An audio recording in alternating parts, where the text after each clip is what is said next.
Welcome to the Chris Spangle Show. My name is Chris Spangle. It is so great for you to join us today. And this is a free episode of the History of Modern Politics, which has its own free feed. You can subscribe and rate and review in iTunes, Google Play, Stitcher, anywhere you listen to podcasts, Spotify, that sort of thing. And it is going to debut publicly, although we're adding some interviews and things to that feed. The main show will debut in January of 2022. But Matt and I are 8 episodes in. We have been releasing those on the 1st and 15th of every month for a few months now. And we are Libertarians patrons who can join on Wall Plus over at patreon.com/wearelibertarians. At the $10 level can hear it all now. You also get show notes, ad-free episodes, video, our reading lists. Or if you don't want to become a patron for whatever reason, you don't want to support libertarians, I totally get it. Then you can go to historyofmodernpolitics.com and you can subscribe there. But you can get all the episodes months in advance before the public and all kinds of goodies over there. So make sure you sign up and hear all of the episodes. But this was a fun one. It debuted on September 1st, and it is about the Anarchy. Don't get too excited, libertarians. It's not a black and yellow anarchy. It's just a bunch of chaos. So check it out, historyofmodernpolitics.com. Thank you for listening. I, Henry, by the grace of God, having been crowned the King of England, shall not take or sell any property from a church upon the death of a bishop or abbot until a successor has been named to that church property. I shall end all oppressive practices which have been an evil presence in England. If any baron or earl of mine shall die, his heirs shall not be forced to purchase their inheritance, but shall retrieve it through the force of law and custom. Any baron or earl who wishes to betroth his daughter or woman kinsfolk in marriage should fit to consult me first, but I will not stand in the way of any prudent marriage.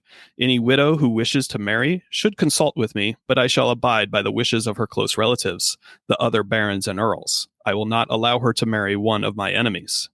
Any wife of my barons who becomes a widow shall not be denied her dowry.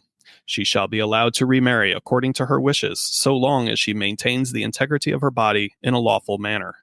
Barons overseeing the children of a dead baron shall maintain their land and interest in a lawful manner.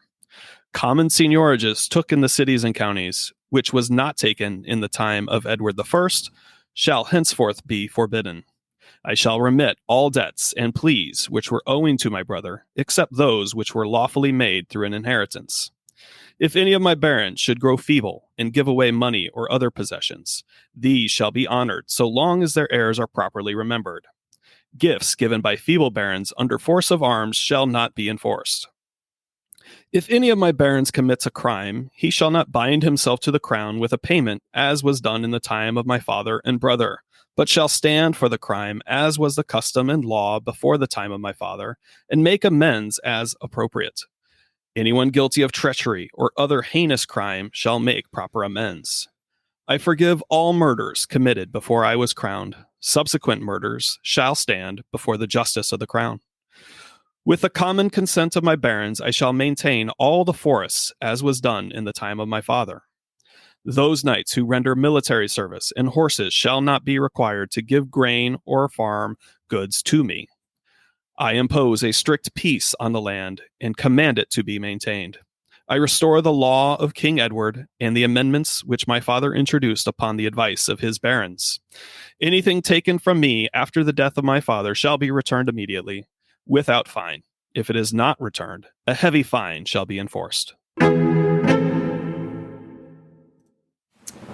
That voice that you just heard was Matt Wittlief, and my name is Chris Spangle, and this is the History of Modern Politics, and thank you so much for joining us.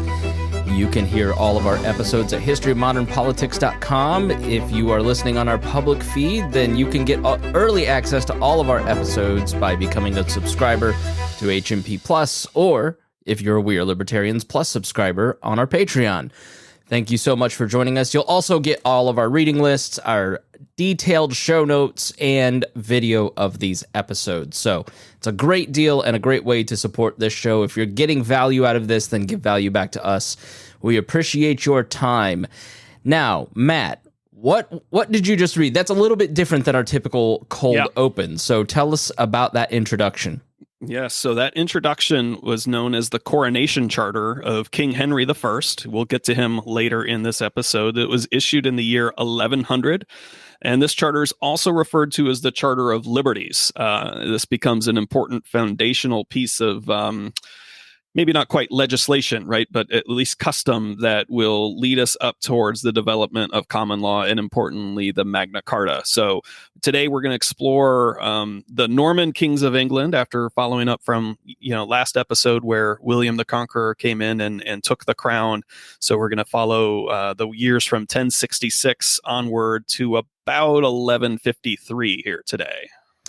So why is this charter important? You mentioned that this is a change. We've gone from kind of tribal societies, from the Romans to tribal societies to blood feuds to the development of the monarchy, and now we're starting to see the barons and earls start to assert their dominance.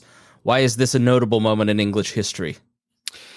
Yeah, so we'll get to the meat of this later here as we get going, but we've got a lot of different dynamics going on between the church and the crown, the barons and the crown, and an uneasy tension between what was left of the Anglo-Saxon class as well as the new Norman class that came into the aristocracy, and trying to figure out the dynamics of who's going to be king and what should that king be doing.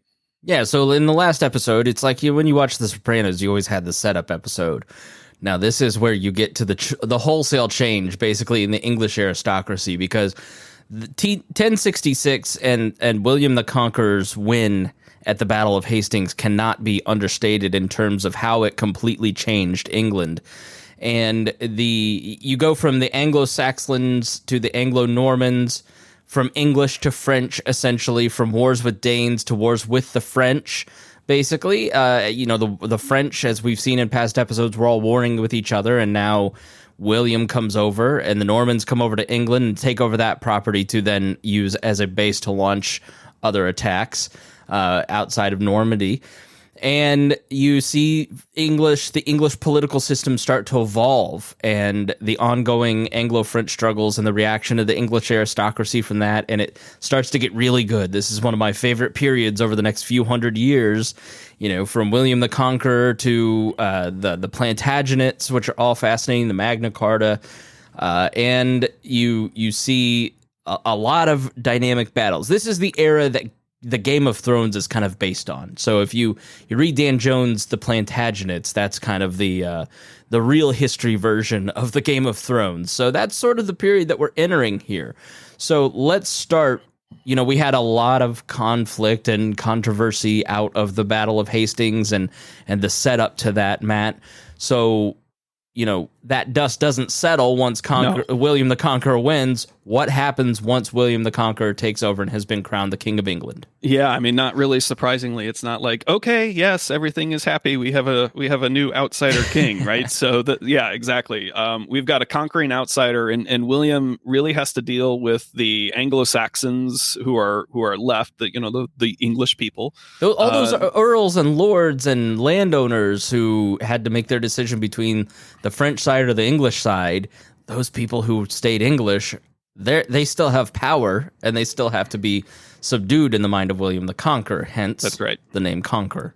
Yeah, so they're not really ready to welcome his rule. I mean, but William does have at least initially a little bit of balance here. He realizes he's got a kingdom now to manage, and so the sons of King Harold Godwinson, they're exiled, right? They're not put to death. They're just simply exiled, which is the first sign of at least some attempt to maintain some peace. Other earls are allowed to retain their lands, but William puts two key Normans into significant places of authority. Odo, his half brother, if you remember, William is a bastard from another woman, so Odo is his half brother from Bayo. And then William Fitzosborne, one of his close friends and confidants from his childhood, even they come into key roles to help really run the affairs of the government in the name of William. And so William, he's got to get back to Normandy. He heads back over there. now he's got rebellions escalating on the English side, and that of course makes some of the landowners on the Norman side also a little feisty and ready to try to take advantage of situations. So but on the England side, Odo and William pretty quickly began a campaign of building fortified castles throughout the countryside. So if you think of lots of fortifications and castles throughout England, this is the era in which they're kind of all beginning to be built. Before this, you had large earthen constructions. You had big mounds, basically. And so, if you think of like a mound going up and then like a dip in the top where they would, that land work. And then at the bottom, there would be kind of another dip, a little valley, and then they'd build a hill and then another little dip for where they could station themselves and down. Now you start to get into wood and stone castles. And the most famous one that William built was the Tower of London. It was early on, it was a wooden structure, and then they built over the next decade the Tower of London, what was called the White Tower, and it was an imposing structure, especially in London. It was the tallest building at the time, and it was a message to that unruly city that this is where I live. This is my position of power. It was a fort. It was a prison. And it was a marvel because it was stories high as opposed to, unlike anything Londoners had seen at this point. It still exists, and the Tower of London will become an important location for much of English history. But it is really the most famous of William's forts, and it begins the castle period in England. Now, these rebellions against William came from multiple angles, including the Welsh, the Scots, the Anglo-Saxon nobles who initially retained power by pledging fealty to William, Edgar the Atheling, Frenchman from across the Channel, and even King Sweyn II of Denmark, the grandson of Sweyn Forkbeard. The Vikings are always going to get their cut. So he returns to reinforce his position in England after visiting the mainland and wants to assert his authority. And this is a tyrannical, horrible period known as what, Matt? Yes, it's known as the Herring of the North. So over the winter of 1069 to 1070, he's really fed up at this point, right? I mean, rebellions spring up, he puts them down, they come up again, he puts them down, and kind of finally he's had enough, and he begins a brutal campaign of just ravaging the lands and murdering thousands. I've heard it somewhat compared to Sherman's march in the South in the Civil War. And contemporary historian Orderic Vitalis, who is a Norman, and generally in his writings, and actually he's one of the best primary sources of this period, generally positive towards King William, but he described it this way. He said, "The king stopped at nothing to hunt his enemies. He cut down many people and destroyed homes and land. Nowhere else had he shown such cruelty. This made a real change. To his shame, William made no effort to control his fury, punishing the innocent with the guilty. He ordered that crops and herds, tools and food be burned to ashes. More than 100,000 people perished of starvation. I have often praised William in this book, but I can say nothing good about this brutal slaughter. God will punish him." Now, I highly recommend Ed West. He's a journalist and an author, historian. He wrote a series of 5 books on the history of England. Peter Ackroyd's books are also great. It's a bit of a more academic read, but Ed West, being a writer for British newspaper, very breezy set of books. And his book, in 1066 and before all that, he wrote, "The retribution was predictably brutal. After William's Herring of the North, in which the cattle and corn were burned and thousands slaughtered, several villages and whole districts ceased to exist altogether. As many as 150,000 were killed, and the survivors left so desolate that they resorted to cannibalism. Yorkshire lost 3/4 of its population, and the north of England didn't recover for centuries." So if you think of the area of Britain right below Scotland, what's Northumbria, absolutely brutal and devastating, and I just can't imagine that level of destruction. I mean, it's just brutal. Yeah. So, if we look at this campaign and his other actions through this, King William's eventually replaces the entire nobility and the earldoms and the barons of, from Anglo-Saxons into Normans. And with these changes, we start to see a replacement of the English language with French and Latin now as the medium of government and law. And this holds for the next 3 centuries. And, if linguists will look, in at least 8 other languages that had previously been common on the island had gone extinct, and English, Old English, was on the verge of going extinct as well, potentially. But English, of course, does survive. Peasants still spoke it. There was enough written literature that eventually it kind of holds out and revitalizes into the class even of the aristocracy. So the Anglo-Normans eventually do readopt English in kind of day to day, but government and the legal system and things like that, it was the lingua franca, right? The language of the French was used. Yeah, let's hop back to Ed West's book, 1066 and all that. He writes, the biggest impact of the Norman invasion was on the English language, which was replaced by French and Latin as the medium of government and law for 3 centuries. Now, we think back to past episodes. The reason that language was written down, the written word, was basically to manage government, to keep tallies initially on things like grain and goods, and then laws and writs, and eventually charters, and government and the development of language are incredibly intertwined.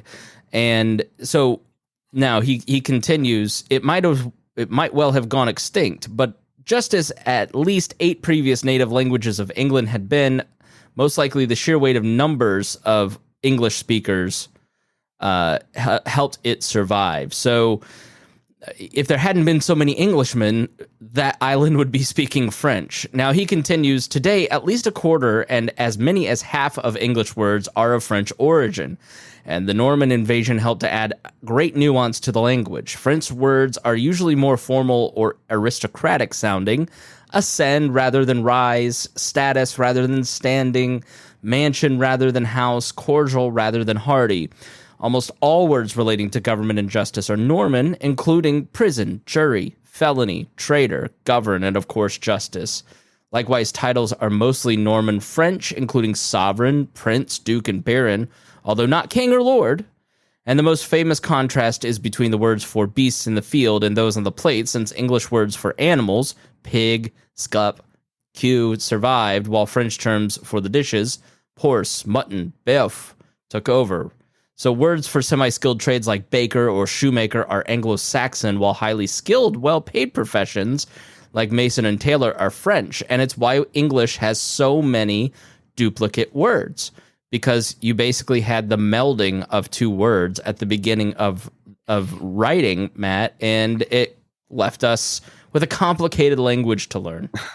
Yes, English is notably quite complex, right, in all the differences, but it gives us a lot of nuance in the actual ways that we can talk about things. So one other source that looks to the extent of these raids and the results of the cultural change is known as the Doomsday Book. And so this is essentially a census. It's not officially a census, but it's essentially like a census record that King William commissioned to document all the land holdings throughout England. And it's important to note that, unlike the rest of the Anglo-Saxon predecessors, King William brings a Carolingian French notion of royalty to the island, in that he is the supreme landowner. He owns all of the land, right? He views this conquered territory as his, and now we really see the cementing of what we kind of think of as feudalism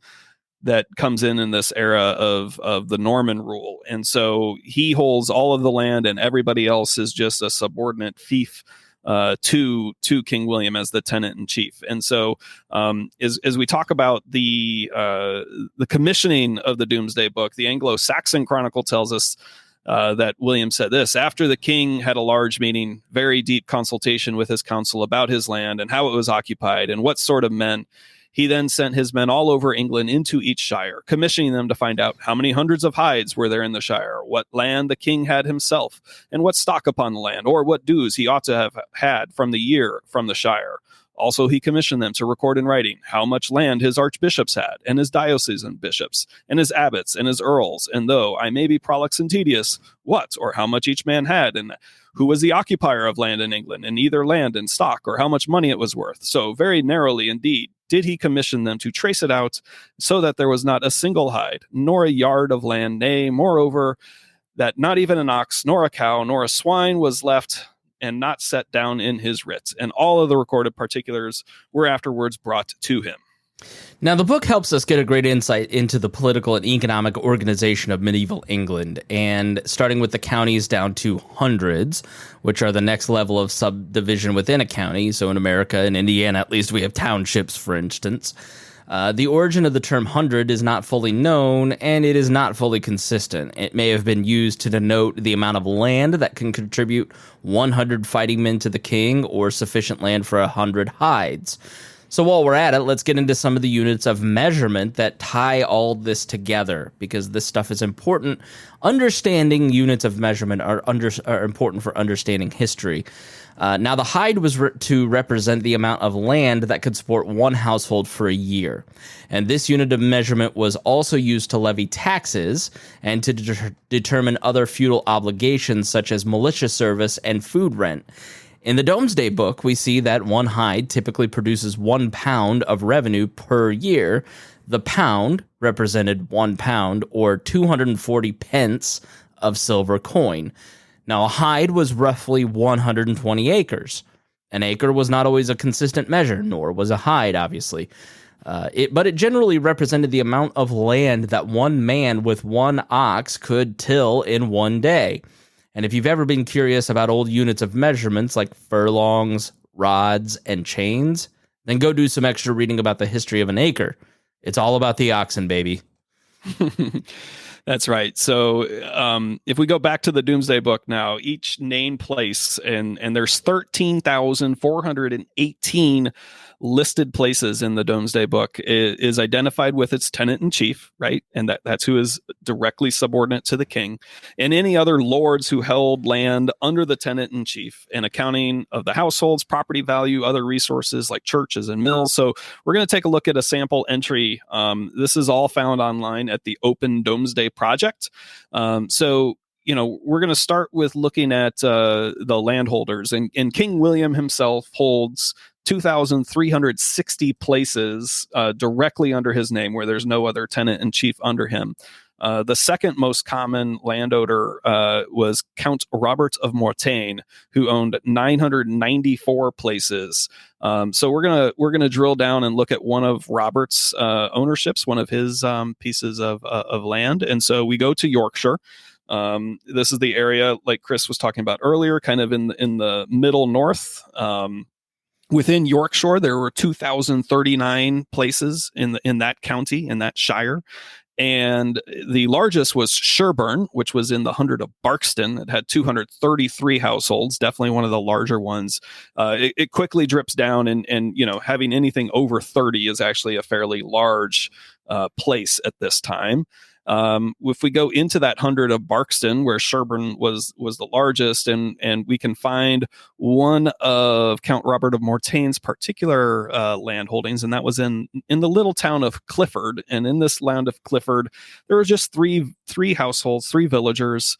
There was a plow land that had 4 plow lands, 2 of the Lord's plow teams, 2 men's plow teams. There was woodland of 3 furlongs long with 1 mill, and it held a value of 2 shillings. And so the total annual valuation to the Lord was 10 shillings in the year 1086. And interestingly, the entire Domesday Book not only looks at the year 1086, which is when it was commissioned, but also what was the state of affairs in 1066 before William the Conqueror came. And so this land was valued at 2 pounds, which is much more than 10 shillings in 1066, which partially might give some insight as to the harrying of the north that happened here in Yorkshire. In fact, many entries in the farther north where the harrying was the worst, it just says the land is desolate in 1086. Right. there is nothing. So one of the benefits of killing everybody is you get to take all their stuff. You do. If an earl or if they're bothering you, just kill them and take their stuff. That's usually what happens. Yeah. And finally, the owners under the tenant-in-chief of Count Robert there was a lord named Nigel of Fossard, who was the lord in 1086, and it does note that Ligolf was the lord in 1066. All right, now let's shift gears, and we have a familiar problem, and this is one that our founding fathers tried to correct with the peaceful transfer of power with the president. And one reason why January 6th was a problem, for those of you, it's the succession challenges. So, as we've seen in almost every single episode, you have a strong leader that pops up, like a William, and then when they die, everything falls apart. So, French customs, if you recall, but from way back in episode 5, tended to equally divide territory amongst the male sons. However, for the previous 100 years, the King of France under the new Capetian dynasty had taken to the practice of naming the heir as a junior king prior to the death of the king. In some cases, this causes the junior king to rebel against the father to speed up the clock, which we will famously see in a generation. But the Capetians had not suffered that circumstance yet. Normandy by this time was more French than Viking. And the default inheritance plan was for homelands to go to the oldest son, any new territory to the second, and then to transfer tangible wealth to the subsequent children. Now, it should be noted here as well that wealthy younger sons often pursued in life the clergy, where they could become a bishop or abbot. So, famously, you have John Lackland, as we'll see. King John was going to become a priest, but he's really a terrible person, Matt, and so he fought to steal all of the lands from his older brothers. And I guess it's important to note here why the land is wealth. It is it's recurring income. And so if you're a younger child, you're just getting sort of whatever's left over in terms of what wealth, and a lot of people spend a lot of money to outclass each other. So you may get nothing. So you're like, screw it, I'm going to the clergy. I'm going to become a priest. Which in its own right could generate wealth. Right? Oh, sure, yeah. As we see, there are many land holdings that are held by the bishop or by an abbey or things like that. They start, a lot of the breweries were the Friar Tuck drunken idea that's where that kind of comes from, or they just flat out took over lands, and the clergy at this time, Matt, wasn't that much different from the regular folk. They were just sort of like, I'm trying to get power and money any way I can. Yeah. So William has 3 surviving sons, 4 surviving daughters at this time, at the time of his death, and surprisingly, we've heard William's character. You might think that he would have been prolific with illegitimate children, but actually he wasn't. It seems as if his marriage to his wife was actually quite a good and close marriage. Which, despite him being an absolute monster, he was actually very religious. Yeah. So 2 of his daughters were abbesses or nuns, and the other 2 had been married off to the Duke of Brittany and the Counts of Blois. And since the situation in France is going to be really important here over the next couple of episodes, it's time to do a quick geography tour and lesson of French duchies and counties, Chris. So we'll try to get through this pretty quick and follow along as you can. But if you imagine the shape of France, it kind of resembles a bulky 5-point star. On the bottom left foot of the star, you've got the boundary with the Iberian Peninsula, Spain, with the Pyrenees Mountains running across that border. We run up the Atlantic coast to find that peninsula that juts out into the Atlantic Ocean. That's the left arm. And then the tip goes right up to the English Channel, creating that shortest distance to England. We have the right arm that wedges out into modern day Germany. And then finally, we kind of have the bottom right foot that runs along the Mediterranean for the French Riviera, bordering into Alpine Italy. So let's look at the major counties and duchies of 11th and 12th century France, where this doesn't cover every single county in France, right? But these are names that you're going to hear over the subsequent episodes. So, Chris, I'll start with the Duchy of Normandy at the top. This territory sits kind of between the left arm and the point. It actually isn't where the shortest point is, the distance to England, but it's kind of due south from the southern coast of England. And then just to the west of Normandy, making up that left arm, is the Duchy of Brittany. And we may have mentioned this in an earlier episode, but the residents of this area share a common Celtic Breton heritage, Breton, with Wales and Cornwall. They even speak a language more similar to Welsh than to English or French languages. They were a bit more autonomous, but still pledged fealty to the French king. And then to the east of Normandy, up the coast to that point of the star, we find the county of Flanders. This region contains Calais, the port city that's the closest point over to Britain and the English Channel, and extends well into what is modern-day Belgium, including important cities like Bruges and Ghent. Now, the right arm of modern France was not a part of medieval France. It was the region of Lorraine and under the realm of the Holy Roman Empire. To the south of Flanders, forming the borderland, is the county of Champagne. This is due east of Ile-de-France, which contains Paris and was the direct realm of the king. And southwest of Paris, southeast of Normandy, we find the county of Blois. And west of Blois, we have, and southwest of Normandy, we have the county of Anjou. These are very important regions to be aware of in the next couple of episodes. Now, south of Brittany, Anjou, and Blois, apology to all of our French-speaking listeners, laid the Duchy of Aquitaine. This is a large duchy and contains several counties. The only one worth remembering for now is Poitou. And northeast of Aquitaine, south of Blois and Champagne, we have respectively the Count of Bourbon. That will be many, many episodes in the future, and the County of Burgundy. We could probably spend an entire episode on the political geography of Burgundy. It's so messy, but we'll skip that for now. It's just good to know that it is roughly central west. Now, the right leg is the County of Provence. This is not, at this time, part of the domain of the French king. It is, at this time, subject to the Holy Roman Empire and part of the Burgundian kingdom. See how messy Burgundian is? And that left leg of France has the Duchy of Gascony, which has a large Atlantic coastline, and then the County of Toulouse, which is east of Gascony and runs along the Pyrenees. All right. Geography lesson over. Let's hop back to William the Conqueror. Now, his wife was Matilda of Flanders, a strategic, but by all accounts, loving marriage, which helped create an alliance with Normandy's neighbors to the east, who controlled important trade routes between England and the European continent. And by marrying his daughters to the leading men of Brittany and Blois, he tried to secure the regions to his south and west. Now, remember, William still technically first and foremost the Duke of Normandy before anything else. He held lands in the duchy under his fealty to the King of France, Philip I. Now, Philip was a young king, ascended to the throne at about the age of 8 in 1060. Philip's early reign was overseen by the regency of his mother, Anne of Kiev. Yes, Yaroslav the Wise, we met in last episode, and Baldwin V, Count of Flanders, who happens to be King William's father-in-law.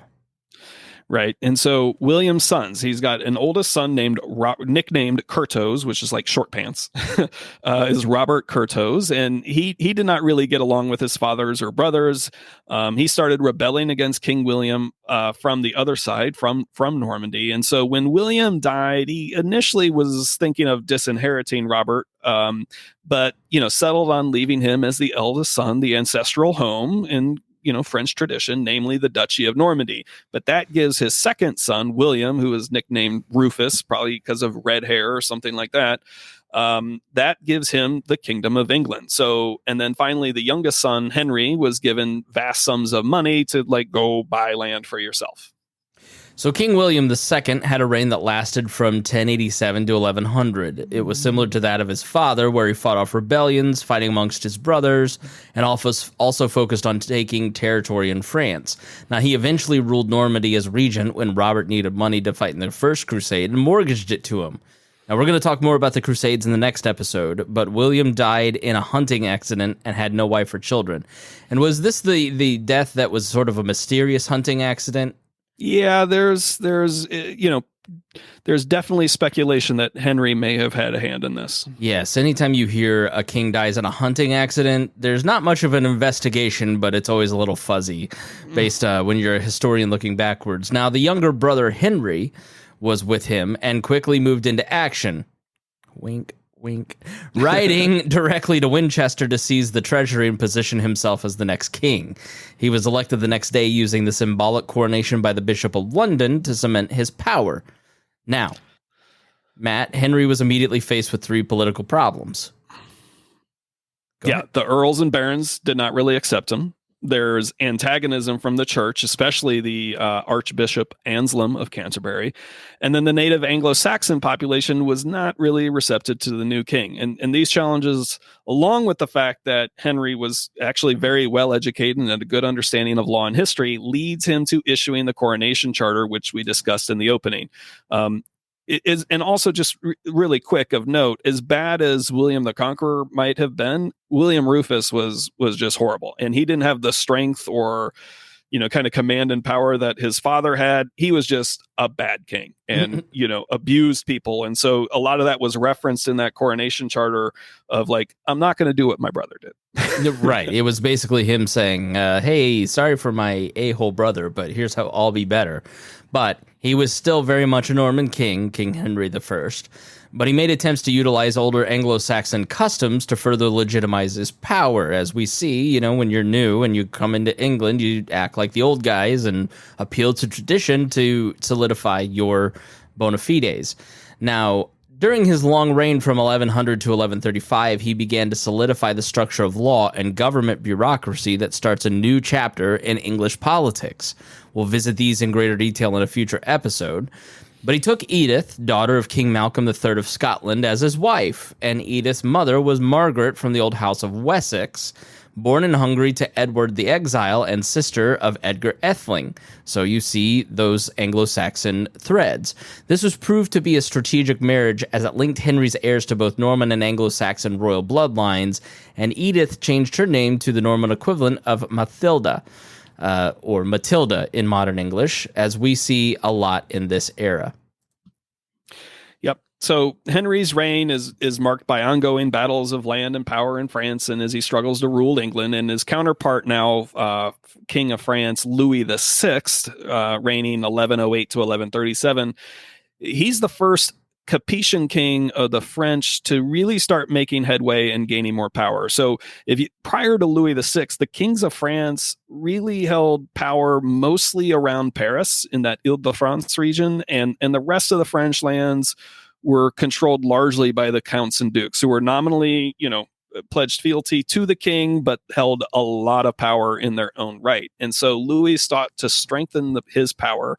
And then, the King of England, who's also the Duke of Normandy, has alliances and interests across France. So that creates a pretty large rivalry. And there's going to be a constant power play going on.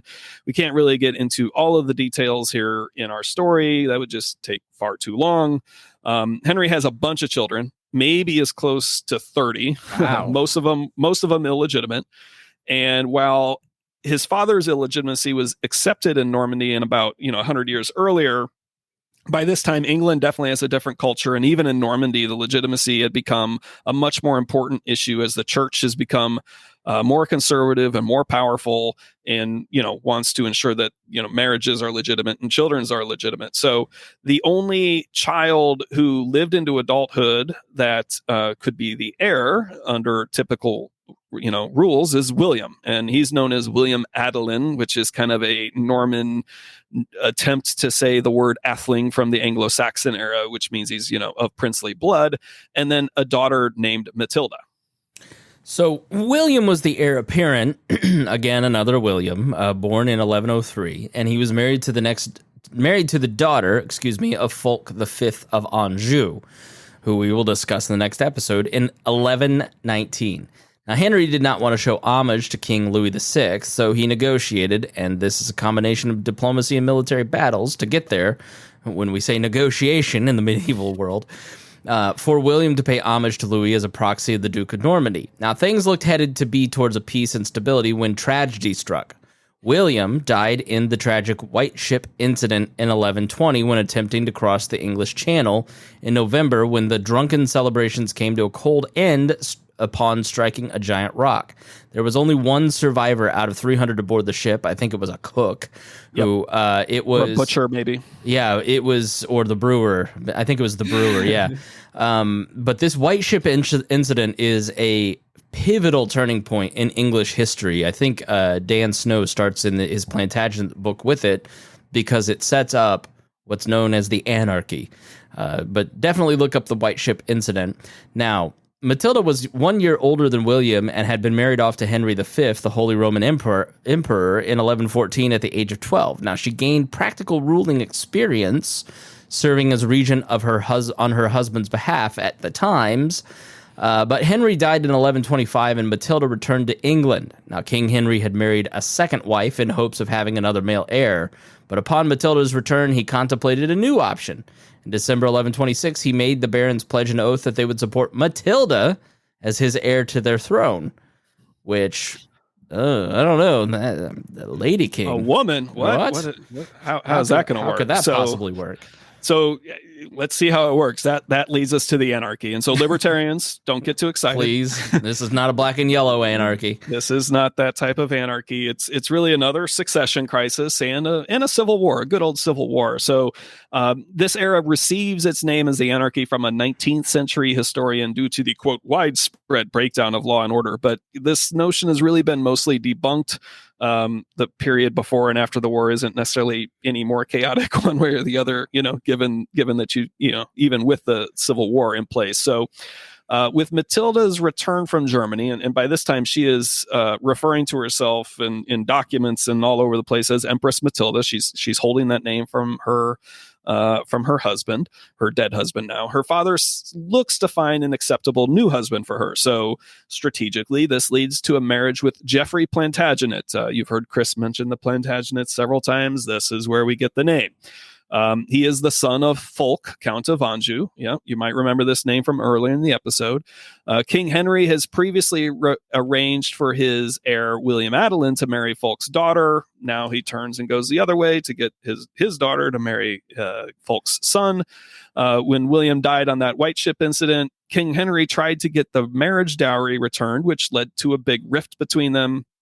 And to spite Henry, Fulk then had his next daughter marry the son of Robert Curthose. Yep, he's still alive, making succession plans all the more difficult. So Fulk and Henry eventually make up. The other marriage gets divorced, and Empress Matilda marries Geoffrey, who is, believe it or not, actually 11 years younger than Matilda, his bride. To make it even more complex, Geoffrey becomes Count of Anjou in his own right in 1129. We've got a strained marriage. They don't really get along very well, but despite all that, Empress Matilda sides with her new young husband, Geoffrey, in trying to press claims and consolidate power and loyalty in Normandy, even when that is against her own father's wishes. Now, what's the worst thing that can happen in the middle of this mess? Henry's gonna die. In 1135, he didn't have a male heir. So by this time, Geoffrey and Matilda did have two young sons. And despite tension with King Henry, he had named his daughter as heir to the throne. A succession battle emerged between Empress Matilda and Stephen of Blois. Stephen's father, although Stephen and a veteran of the First Crusade, was married to Adela, the daughter of William the Conqueror. Now, the civil war that emerged on both ends of the English Channel is an interesting story, but we can't take too much time to get into depth because Stephen moved quickly and was able to secure the treasury support of sufficient nobles and was crowned King Stephen at Westminster Abbey 3 weeks after the death of Henry I. Now, Matilda was close to victory in 1141 and had King Stephen imprisoned, though, and was able to get enough support from the church and nobility to take the crown. Was not able to get enough support. Was not able enough to get the crown. Now, King Stephen's wife, guess what her name was? Yes, Matilda, along with his loyal barons, were able to respond militarily with effect. Now, Empress Matilda ended up losing her gains, negotiated the release of Stephen, and a stalemate ensued over the next few years. Now, her son, who is one of my favorite characters in history, known as Henry Fitz-Empress, And I didn't realize this before, Matt, but Fitz is the same as son of and was common of a Norman convention. And there's one of the names like Fitzwalter or Fitz something. Fitz Osborne, Fitzwalter, yeah, Fitz that's Roger. They're all over the place. Yeah, and Fitz something is like designated just for the heir to the throne. Mm-hmm. But Henry Fitz-Empress mounted campaigns of his own at 1147 and 1149, and eventually a negotiated settlement was made between the parties where Stephen remained king, but the crown would be passed to Henry instead of Stephen's son upon his death.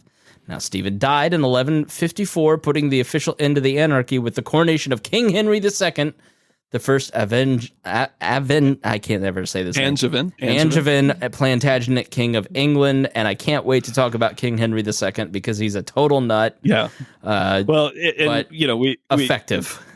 When he makes those campaigns of his own in 1147 and 1149, while his Empress Matilda is still trying to run things, it's pretty funny because he like what. Rounds up some mercenaries of his own, is like, hey, I'm here to fight, right? And it's initially not very well taken, and he's not very successful, but ultimately, and he's a young, hot punk kid at this point, like how 18 years old or something. Acolytes of Trump will talk about what a virile man he is, how much energy he has. He's up at 6 a.m. and he goes to bed at midnight, and like, that was actually King Henry. He's a fascinating individual, and it's going to be a great episode when we talk about him in the future, but we need to shift gears to set up, before we can get there, some other stuff, Matt. Yeah, that's right. So in our next episode, we're going to take a detour yet again and head this time over to Italy and to the Levant, the Eastern Mediterranean, the Holy Land, modern day Israel, Lebanon, Syria, etc., where we're going to look at the whole dynamics of, the Byzantine Empire, the Muslims, the Pope, Italy, and all sorts of good stuff as we set up the Crusades, which help link us to the French, the Normans, and the English, and ultimately we'll be ready to get to the Great Charter, the Magna Carta, in the year 1215 in about 2 episodes.